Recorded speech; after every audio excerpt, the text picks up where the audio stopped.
In today's video, I'll be showing you how to read a fund fact sheet so you can understand at a glance how your money is invested and keep on top of your pensions and investments. Hi, I'm Cleona, founder of Conscious Money, and on this channel I give you honest strategies, helpful strategies around getting free and clear with your relationship with money and with life, including practical tutorials like this one. So if you're new to this channel, please consider subscribing.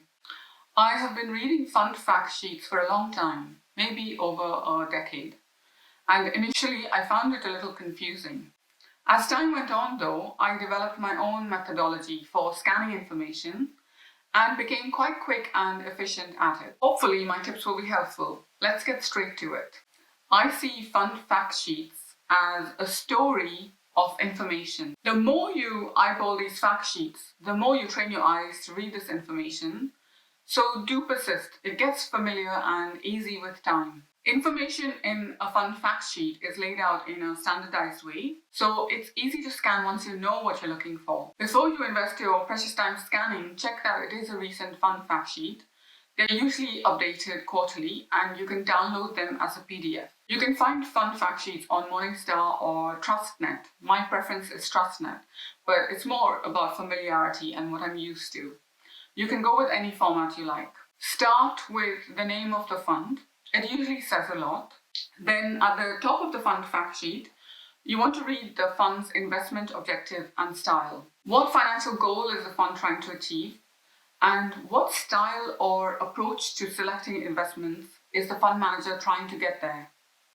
If it has a sustainability theme or ESG focus or impact style of investing, what is the criteria used to screen out stocks or to proactively pick stocks? Is it a value or growth focus or a blended approach with a bit of both? Is it going towards capital gains or income? Is it smaller companies or larger ones? What geography does the fund focus on? All of these things are easy to read. For bond funds, style is determined, for example, by credit quality or maturities. I was once talking to a client in a meeting about fund fact sheets and she looked really confused at me, like I wasn't making any sense. She later told me that what she was hearing was fun fact sheet. I wish it was.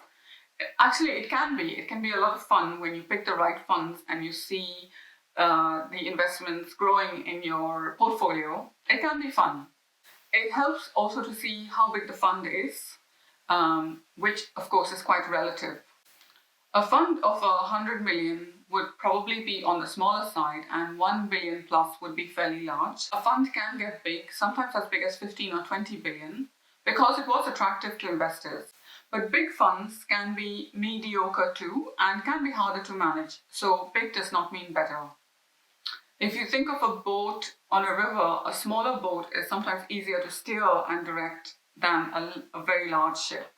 You want to also peek into what the fund holds, and the way to do this is to look at several things.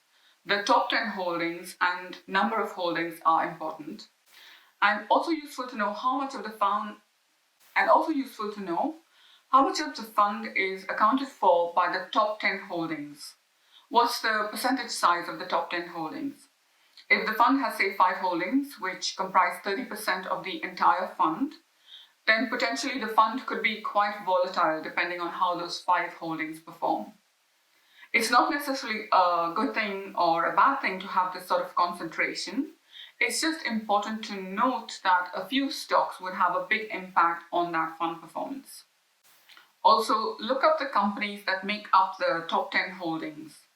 Looking at these online, you can Google the company's websites and it will give you quite a lot of detailed information and a sense of the kind of companies that the fund invests in. You also want to look at sector and country breakdown when looking at equity funds.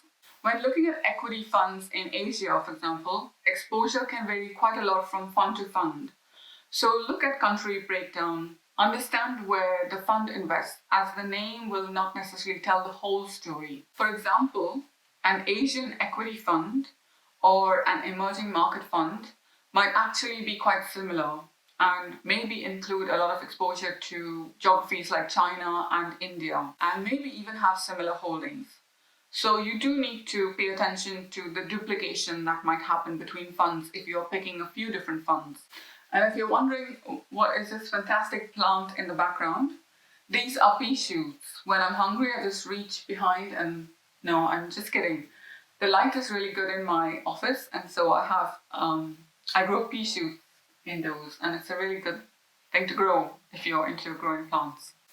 You also want to look into the composition of asset classes.